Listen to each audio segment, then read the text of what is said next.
Убийство с часами Rolex. Автор Габриэль Николаев. Глава 1.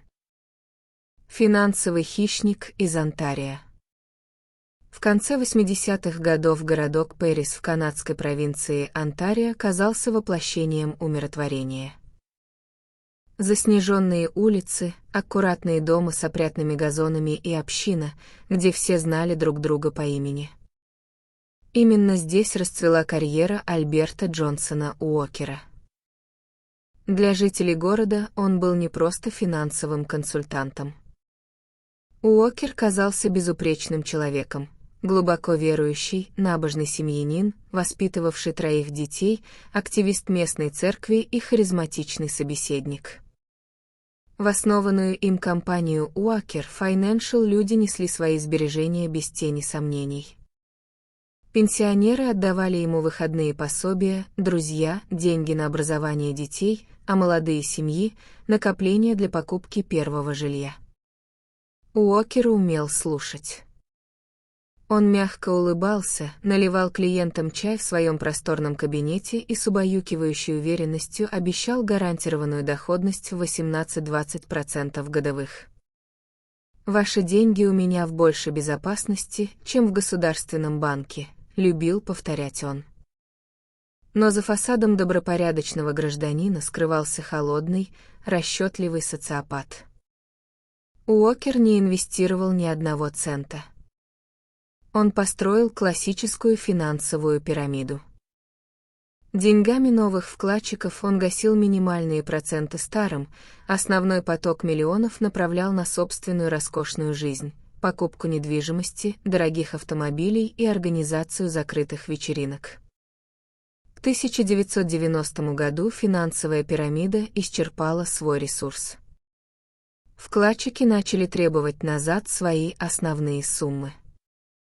Взвинченные клиенты обрывали телефоны, а в двери офиса все чаще стучали аудиторы.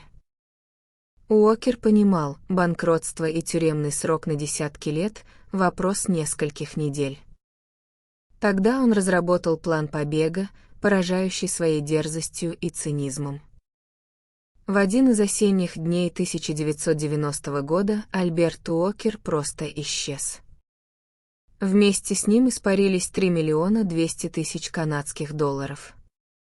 Но самой страшной деталью этого исчезновения стало то, что Уокер забрал с собой свою 15-летнюю дочь Широн, оставив в Канаде ошеломленную жену и остальных детей. Интерпол объявил Уокера в международный розыск. Его фотографии появились в списках самых разыскиваемых преступников Канады. Однако хищник уже успел залечь на дно на ином континенте. Глава 2. Паутина во лжи. В 1991 году в спокойном английском графстве Суррей появился новый житель. Он называл себя Дэвидом Дэвисом, состоятельным канадским бизнесменом, ищущим уединения и тишины. Дэвис снял роскошный особняк, сорил деньгами в местных пабах и быстро завоевал уважение соседей. Вместе с ним в доме жила молодая девушка.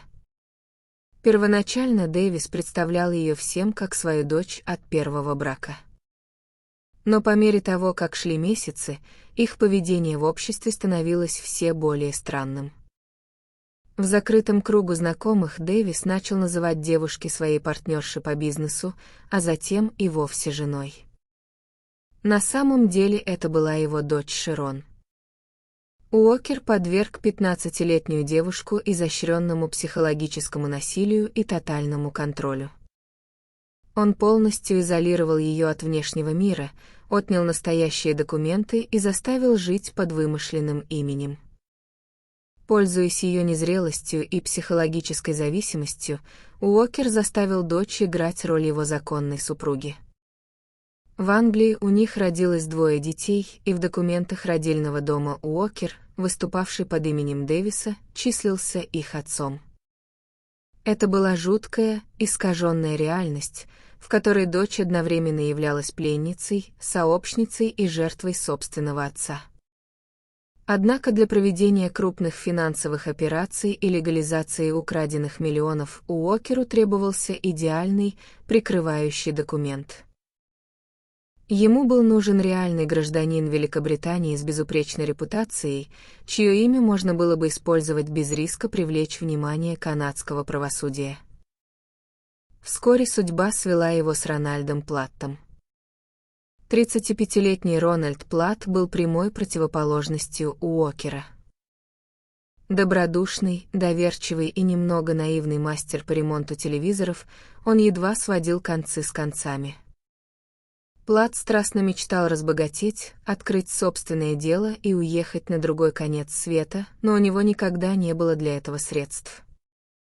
Уокер мгновенно разглядел в Платте идеальную мишень. Он быстро вошел к нему в доверие, окружил заботой, стал нанимать для мелких поручений и платить щедрые чаевые. Платт искренне уверовал, что встретил своего главного благодетеля. Вскоре Уокер перешел к реализации комбинации. Он предложил Платту исполнить его главную мечту: «Ронни, ты должен лететь в Новую Зеландию.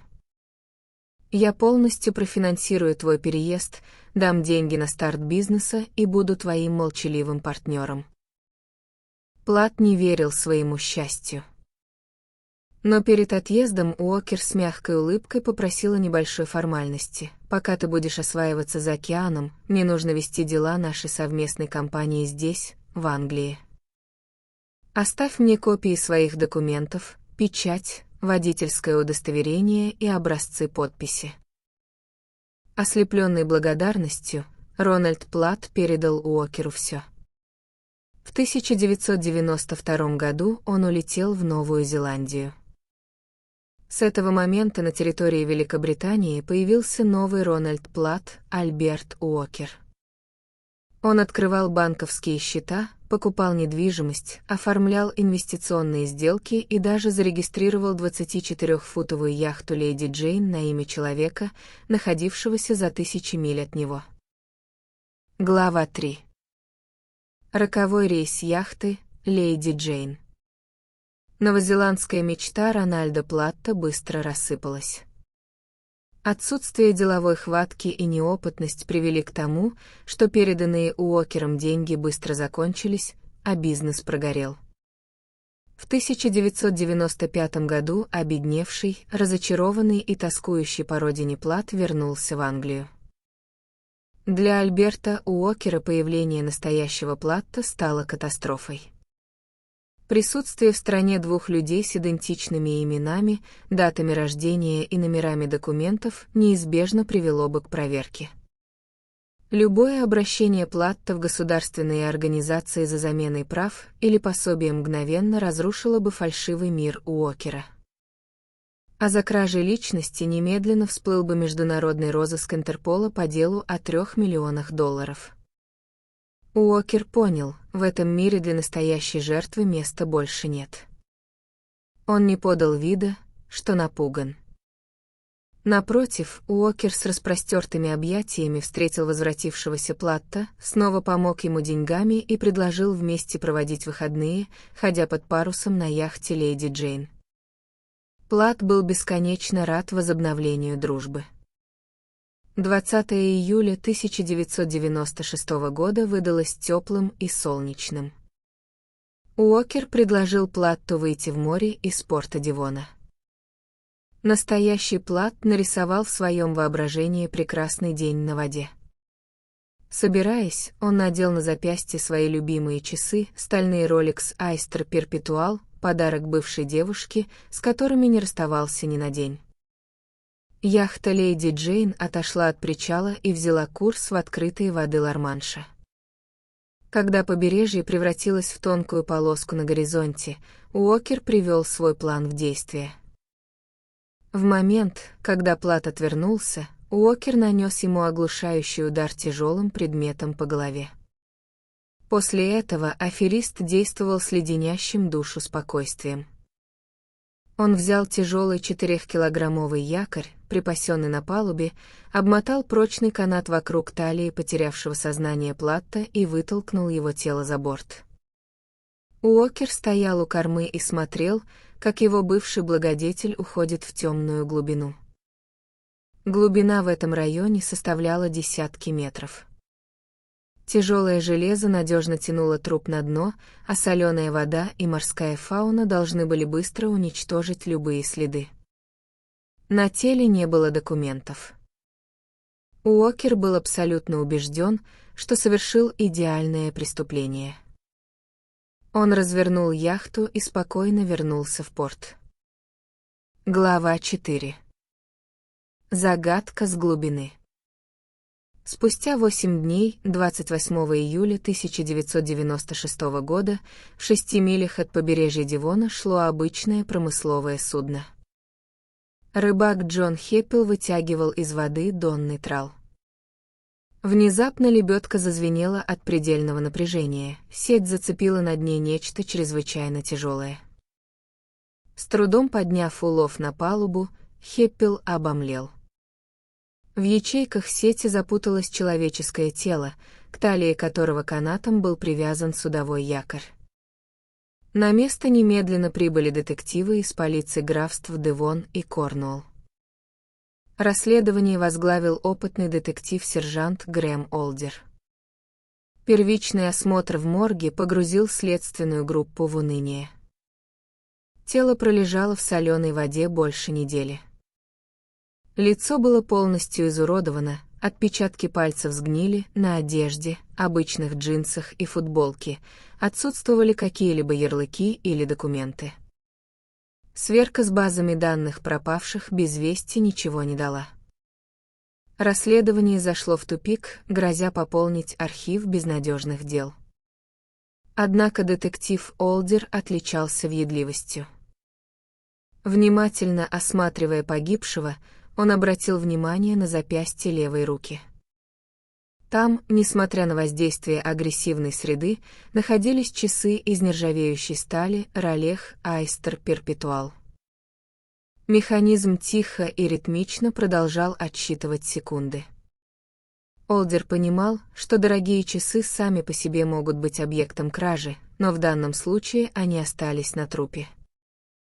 Он решил изъять их и передать официальным представителям компании Rolex в Великобритании для экспертной оценки. Это решение перевернуло ход всего расследования. Глава 5. Экспертиза Женевы.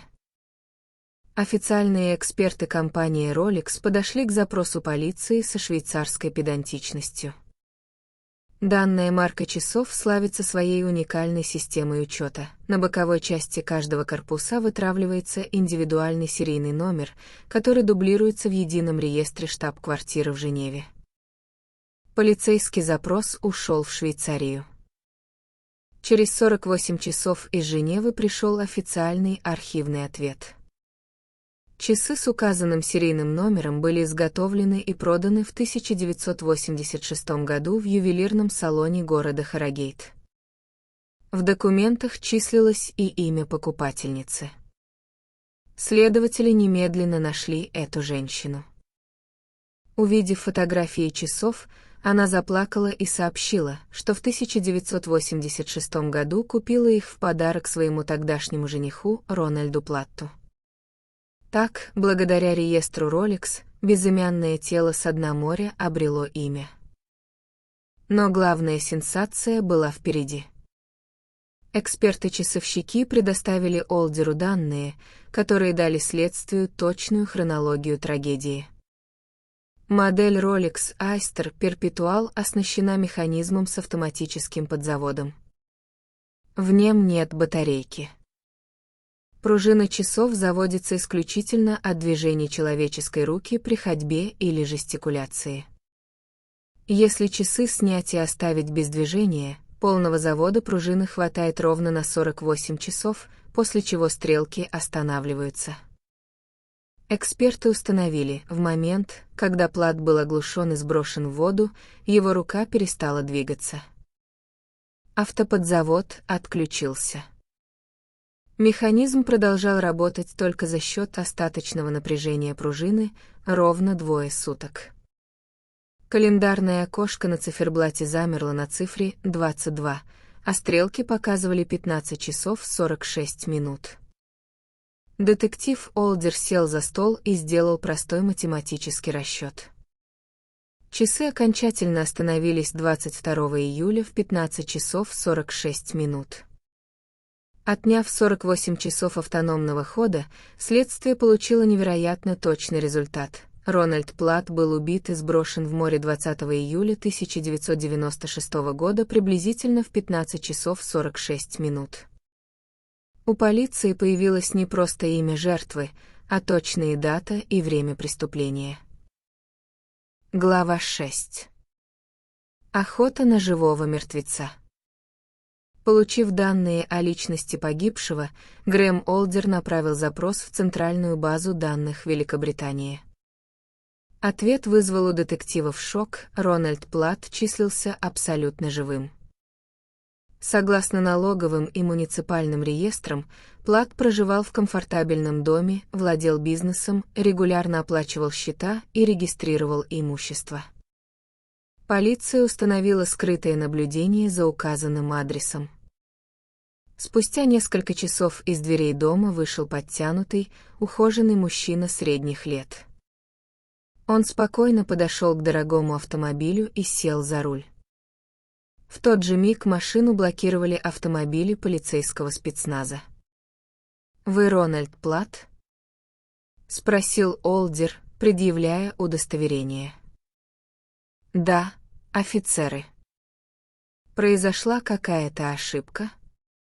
Абсолютно спокойно ответил мужчина. Задержанного доставили в участок. В его доме начался масштабный обыск. В потайной нише за стеной гардеробной следователи обнаружили настоящий арсенал фальшивомонетчика и афериста, десятки паспортов на разные имена, включая документы на имя Дэвида Дэвиса и Альберта Джонсона Уокера, сотни пустых бланков, печатные оттиски, чековые книжки и финансовые выписки канадских банков. Детективы немедленно сняли у задержанного отпечатки пальцев и отправили их по каналам Интерпола. Из штаб-квартиры в Оттаве пришел молниеносный ответ: задержанный Альберт Джонсон Уокер. Разыскивается за совершение финансовых преступлений и хищение $3,2 миллионов. Картина преступления сложилась воедино. Уокер украл личность Платта, чтобы скрыться от правосудия. Когда настоящий Плат вернулся и встал у него на пути, Уокер отвез его в море и утопил. Олдер направил запрос в береговую охрану и проанализировал данные спутниковой навигации GPS, установленной на яхте «Леди Джейн». Записи за 20 июля 1996 года показала: в 15 часов 30 минут яхта Уокера находилась точно в тех географических координатах Ла-Манша, откуда рыбаки впоследствии подтянули тралом тело Платта. Глава 7. Суд и разоблачение. Судебный процесс над Альбертом Уокером, начавшийся в 1998 году в Эксетере, превратился в настоящую сенсацию для мировой прессы. Уокер до последнего пытался играть роль невинной жертвы обстоятельств. На заседаниях он держался уверенно, улыбался и заявлял, что Плат был его близким другом, который добровольно передал ему документы, а затем решил навсегда уплыть в неизвестном направлении. Однако обвинение, строящееся на доказательствах детектива Олдера, разгромило защиту Уокера. На стол присяжных легли незыблемые факты. Идентификационный номер Rolex, однозначно указавший на личность Платта. Физико-механический расчет завода пружины, доказывавший факт остановки сердца Платта 20 июля. Спутниковые координатные записи навигатора яхты «Леди Джейн». Микроскопическая капля крови Рональда Платта, которую криминалисты обнаружили под деревянным настилом палубы яхты. Но самым шокирующим моментом процесса стали показания Шерон. Вызванная в качестве свидетеля, молодая женщина со слезами на глазах рассказала правду о годах психологического плена, о том, как отец заставлял ее выдавать себя за его жену и скрывать свое настоящее имя. Этот эпизод окончательно сорвал с Уокера маску добропорядочного гражданина, показав суду его истинное, монструозное лицо. Присяжные совещались всего несколько часов. Вердикт был единогласным – виновен. Судья приговорил Альберта Уокера к пожизненному лишению свободы без права на досрочное освобождение в течение первых 25 лет. Позже, после отбытия части срока в Великобритании, Уокер был экстрадирован в Канаду, где его ждали обвинения по десяткам эпизодов мошенничества. Альберт Уокер потратил годы на создание идеальной сети лжи. Он продумал финансовые схемы, подделку документов, глухое дно пролива и отсутствие отпечатков пальцев. Но он забыл, что против человеческого хаоса и жестокости иногда выступает безупречная инженерная точность. Обычный стальной механизм на запястье погибшего, продолжавший отсчитывать секунды в морской темноте, оказался громче любого оправдания.